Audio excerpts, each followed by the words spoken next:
Tungabhadra గేట్పై yellow media దుష్ప్రచారం. వరద ఉధృతికి తుంగభద్ర డ్యాంలో ఒక గేటు కొట్టుకుపోతే దానికి వైఎస్ జగన్మోహన్ రెడ్డిని బాధ్యుల్ని చేస్తూ ఎల్లో మీడియా నానా దుష్ప్రచారం చేస్తోందని మాజీ మంత్రి Ambati Rambabu ఆక్షేపించారు.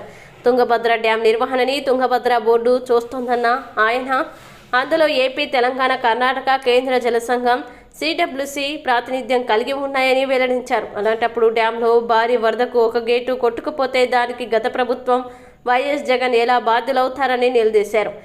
CWC central water commission వారు కూడా 3 రాష్ట్రాలకి సంబంధించినటువంటి ప్రాజెక్ట్ కాబట్టి నిర్వహణలో వారు బాధ్యత తీసుకుంటారు.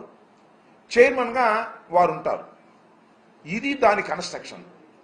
దానికి సంబంధించి దానిలో ఒక గేటు కొట్టుకుపోతే అది జగన్మోహన్ రెడ్డి గారి సైడ్ ఎఫెక్ట్ అని, జగన్మోహన్ రెడ్డి గారి వల్లే కొట్టుకుపోయిందని ఇలాంటి దుష్ప్రచారం చేసేటటువంటి కార్యక్రమం చేయటం చాలా దురదృష్టకరమని ఈ సందర్భంగా నేను చెప్పదలుచుకున్నాను. ఏది జరిగినా అది జగన్మోహన్ రెడ్డి గారి అకౌంట్లో వేసేసి తప్పుకోవాలని చంద్రబాబు నాయుడు గారు, తెలుగుదేశం ప్రభుత్వం, ఎల్లో మీడియా ప్రయత్నం చేయటం అనేది దుర్మార్గమైనటువంటి అంశం.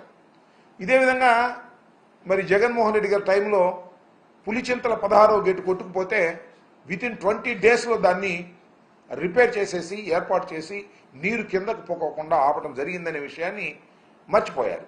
అప్పుడు కూడా చాలా బురదరాత రాసేటటువంటి కార్యక్రమం చేశారు. జగన్మోహన్ రెడ్డి గారి వాళ్ళే కొట్టుకుపోయింది. అది కొత్త ప్రాజెక్టు.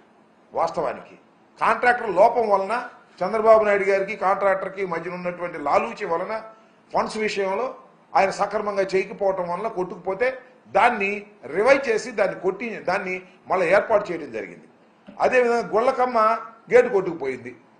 గుళ్ళకమ్మ గేటుకు పట్టుకుపోయినా జగన్మోహన్ రెడ్డి గారు దీనికి కారణం అనేటువంటి మాట మాట్లాడారు. ఆ రోజున చెప్పాను నేను మంత్రిగా ఉన్నప్పుడు, ఈ రోజున చెప్తున్నాను. గుళ్ళకమ్మ కొట్టుకుపోవడానికి, గేటు కొట్టుకుపోవడానికి చంద్రబాబు నాయుడు గారు తన హయాంలో చేసినటువంటి అలసత్వం. ఎందుకు చెప్తున్నానంటే, చంద్రబాబు నాయుడు గారు 5 సంవత్సరాలు పరిపాలించాడు కదా పోయినసారి. అప్పుడు గుళ్ళకమ్మకి 5 to 6 crores ఖర్చు పెట్టారు. దేనికి ఖర్చు పెట్టారు తెలుసా?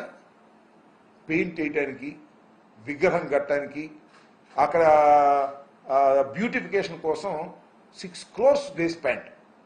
గేట్ల కోసం 1 కోటి కూడా ఖర్చు పెట్టాల. అంటే ఎక్కడ డబ్బులు కమిషన్ వస్తే అక్కడ ఖర్చు పెట్టి గుళ్ళకమ్మ ప్రాజెక్టుని సర్వనాశనం చేసే కార్యక్రమం చేశారు. అది మేము వచ్చిన తర్వాత కొట్టుకుపోయింది. ఆ రోజు చేసి ఉన్నట్టయితే అద్భుతంగా ఉండేది.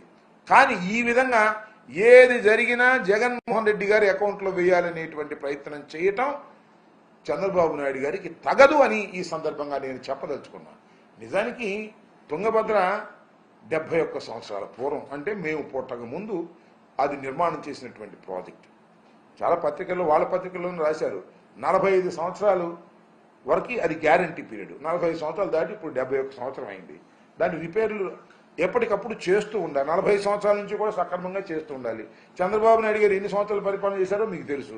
జగన్మోహన్ రెడ్డి గారు 5 సంవత్సరాలు పరిపాలన చేస్తే జగన్మోహన్ రెడ్డి గారు సరిగా చేయకపోవటం వల్లే పోయిందనేది ఒక ఉమ్మడి ప్రాజెక్ట్. అది కర్ణాటక, ఆంధ్రప్రదేశ్, తెలంగాణ స్మాల్ షేర్ ఉంది.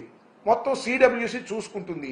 ఆ నిర్వహణ వేరే ఉంటుంది. ఫండ్స్ మనం కేటాయిస్తాం. అయితే మనకు కూడా కొంత అజమాయిషి ఉండే మాట వాస్తవం. దీన్ని జగన్మోహన్ రెడ్డి గారి మీద నెట్టేందుకు ప్రయత్నం చేయటం చాలా దుర్మార్గం, అన్యాయం, దురదృష్టకరమని చెప్పదలుచుకున్నాను. ఇది ఇప్పుడు అంతే. చంద్రబాబు నాయుడు గారు ఏది చేసినా జగన్మోహన్ రెడ్డి గారి వల్ల పోయింది, లేదా రాజశేఖర రెడ్డి గారి వల్ల పోయింది, నేను అద్భుతంగా చేస్తాను అనేటువంటి మాట మాట్లాడుతున్నారు. దురదృష్టం ఏంటంటే చంద్రబాబు నాయుడు గారిని అనేటువంటి వయసు నాకు లేదు. చంద్రబాబు నాయుడు గారిని అనేంత అనుభవము నాకు లేదు. ఆయన చాలా అనుభవం కలిగిన వ్యక్తిగా ప్రచారం చేసుకుంటున్నారు. ఎంత దురదృష్టం అంటే, పులిచింతల ప్రాజెక్టుకు సంబంధించి ఆయన ఒక మాట చెప్పాడు. నాకు చాలా ఆశ్చర్యం వేసింది. ఇప్పటికి కూడా ఆశ్చర్యం వేస్తుంది. ఏమన్నాడంటే, కాఫర్ డ్యాములు లేకోకుండానే ప్రాజెక్టుని పూర్తి చేయాలనే ఆలోచన మేము చేశాము అన్నాడు చంద్రబాబు నాయుడు గారు. సాక్షాత్తు చంద్రబాబు నాయుడు గారు. 71 సంవత్సరాల చంద్రబాబు నాయుడు గారు 14 సంవత్సరాలు ముఖ్యమంత్రిగా ఉన్నవాడు, మళ్ళా ఇప్పుడు 5 సంవత్సరాలు ముఖ్యమంత్రిగా ఎన్నిక కాబడినవాడు, కేంద్రంలో రాష్ట్రంలో చాలా పలుకుబడి ఉంది, మేధస్సు ఉంది అని చెప్పుకునేవాడు. ఆయన ఏం చెప్పాడు? ఒక డైలాగు, పోలవరం ప్రాజెక్టు కాఫర్ డ్యాముల నిర్మాణం లేకోకుండానే, మరొకసారి వినాలి, పోలవరం ప్రాజెక్టు కాఫర్ డ్యాముల నిర్మాణం లేకుండానే ప్రాజెక్టు పూర్తి చేయాలని ఆలోచన చేశాము అనేటువంటి మాట ఆయన అన్నాడంటే మరి నిజంగా ఆయనకి ఇరిగేషన్ గురించి ప్రాజెక్టుల గురించి తెలియదని నేను అనలేదు, కానీ ఎంత అమాయకంగా మాట్లాడాడో నాకు అర్థం కాలేదు. దానికి ఏదో నేను ఈ మాట అన్నందుకు రకరకాలుగా వాళ్ళు మాట్లాడే ప్రయత్నం చేస్తున్నారు, నన్నేమో ట్రోల్ చేసే ప్రయత్నం చేస్తున్నారు.